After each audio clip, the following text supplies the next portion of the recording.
Erokamano. Ken, amida kachiel mondo ka oyweyo mokwongo tik. Pani achiel to tin ahinya, koro ang' nago mana wiye kama.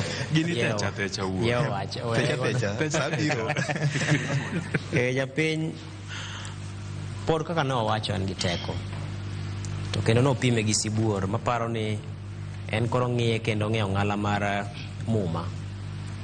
Kendo king'iyo kata mana kinde mane iwacho kaka isebet kinyiso sigand Samson mwasome muma. Tiwinjo ka nipimo teko ne kaluwore kod bede no mako nyaka sibuor moyiecho dhoge moweka wengni.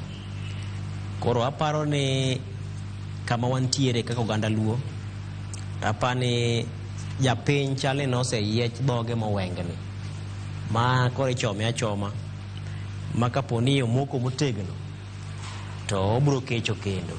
Tapani mane makoro watimo kaeni. Mondo koro wuok e wach mar chuth ber gi risit mar ni an chula chuth gimidhi timo kujoro koro mano wachi.